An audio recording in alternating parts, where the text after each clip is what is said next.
Love is like a tree. It grows of its own accord, roots itself deeply in our being, and continues to flourish over a heart in ruin. The inexplicable fact is that the blinder it is, the more tenacious it is. It is never stronger than when it is completely unreasonable.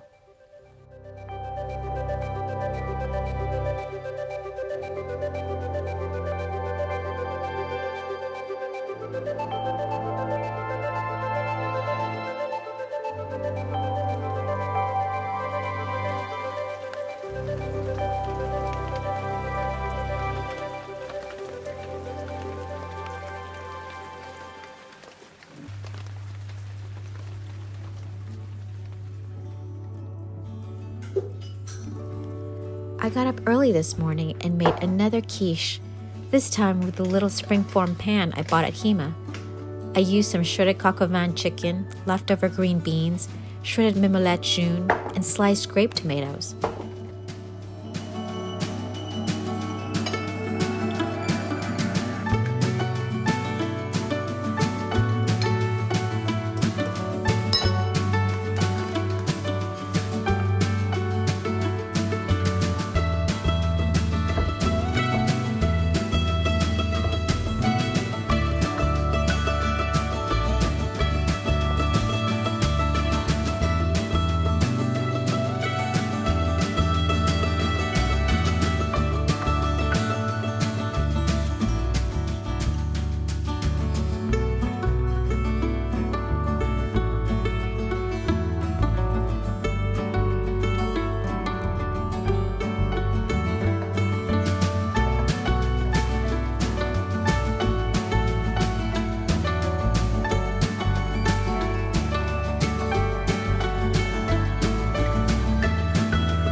With the same keto crust dough, I made a sweet tart with one of the little pans I got from Delaron.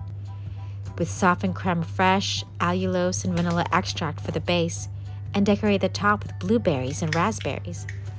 I'm going to save it for one of my picnics this week.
After baking, I made a dash to Maison de Victor Hugo, which is a museum in the house he died in, free to enter.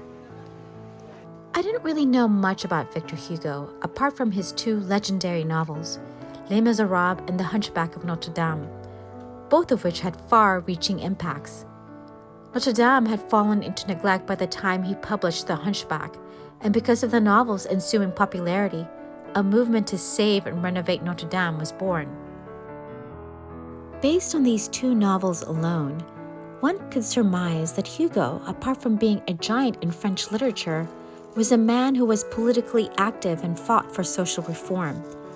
He campaigned against the death penalty, was a member of the European abolitionist movement, and vigorously supported the poor and oppressed. Apparently, in his will, he left 50,000 francs to the poor. But even the most cursory search reveals some startling facts. One source I read stated that Hugo had metromania, an uncontrollable mania for writing poetry, which was in the region of 15,000 poems in his lifetime. He was also said to have a photographic memory and left behind over 3,000 drawings, in addition to paintings. Another source states that Hugo, not at all insecure about his abilities, declared that he wanted to be paid more than any other author for Les Miserables, which the publisher did comply with, to the tune of 300,000 francs, which would be almost 3.5 million euros today. Although he had no trouble dashing off lines of poetry, Hugo had to employ stern discipline when it came to finishing his novels. He famously had a foolproof method. He would strip down to, nothing, and give all of his clothes to his servants, instructing them not to give them back until he had completed a chapter, then locked himself inside his room for the day. Hugo was not all about work, however. Far from. He partied almost every night, inviting dozens of guests for dinner. His legendary party trick? Shoving a whole orange in his mouth with as much sugar as he could, then downing it all with glasses of cherry brandy. And last but not least, I leave you with this little tidbit. Hugo was not only a lion of literature, but also had the appetite of one in the bedroom. According to sources, he and his newly wedded wife enjoyed themselves 9 times on their wedding night. His wife soon tired of his enormous appetite, and I suppose with some relief looked the other way when he kept multiple mistresses and visited brothels daily, well into old age. Though he famously wrote about and championed causes regarding the marginalized and the poor, Hugo in his lifetime enjoyed literary success, huge fame, and popularity. To celebrate his 80th birthday, 600,000 Parisians paraded beneath his window with great fanfare. He had a street named after him while he was still alive to enjoy it. And upon his death, he was so revered, his body was interred at the Pantheon.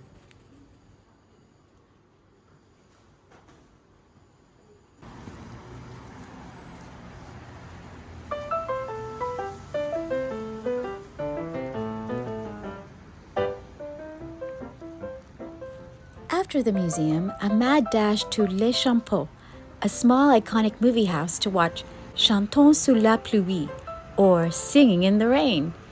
It was so enchanting, even though I've seen it so many times.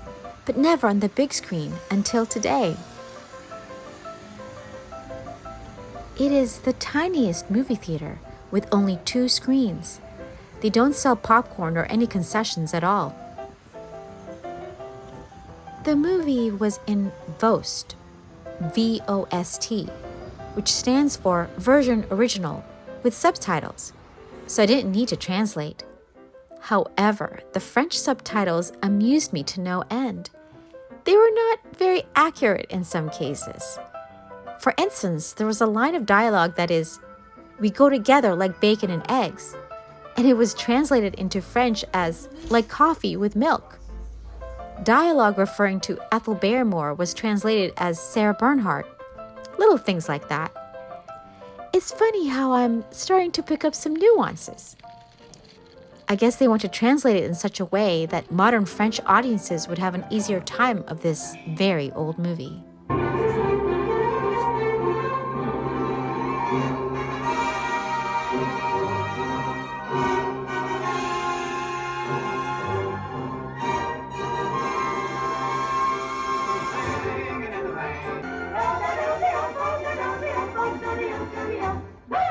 I got a feeling you're fooling. I got a feeling you have it.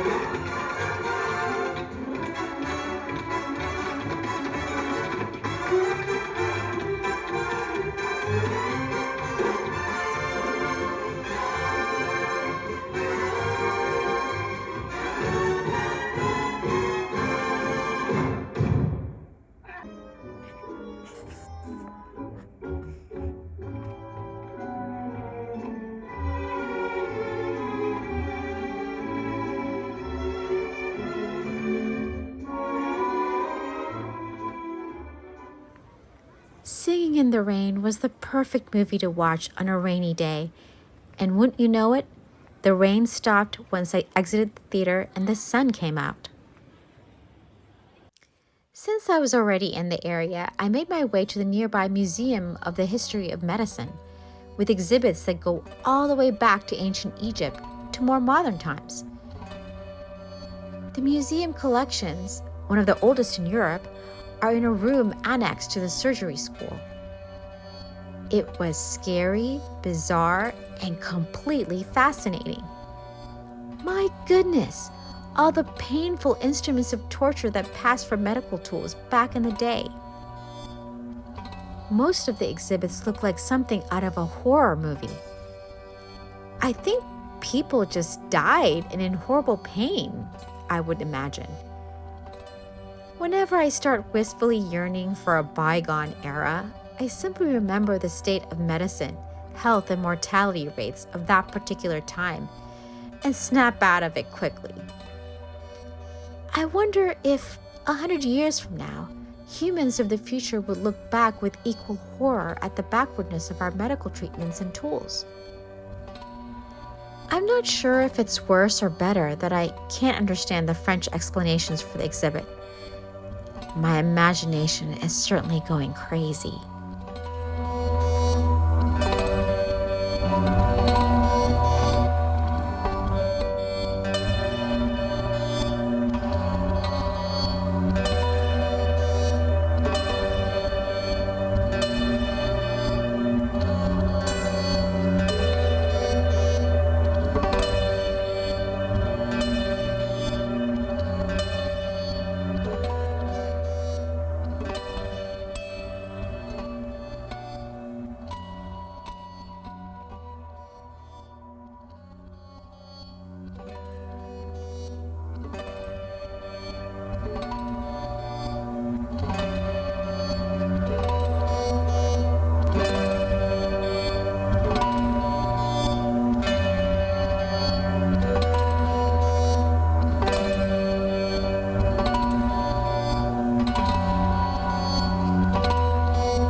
Afterwards, in need of some green and air, I went to Luxembourg, which was just a few minutes away. I read one of my new paperbacks and had some of my hot tea and soaked up the sun. Oh, it was such a pleasant time. I considered eating out, but all the nearby restaurants were still closed, and I was too impatient. So Chez Wandersome it was. I went home, had a couple small slices of the quiche I made this morning, and it was delectable. Some more tea, cheese toast, and chocolate, and now I'm full. Another beautiful day.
Do do do do do do do do do do do do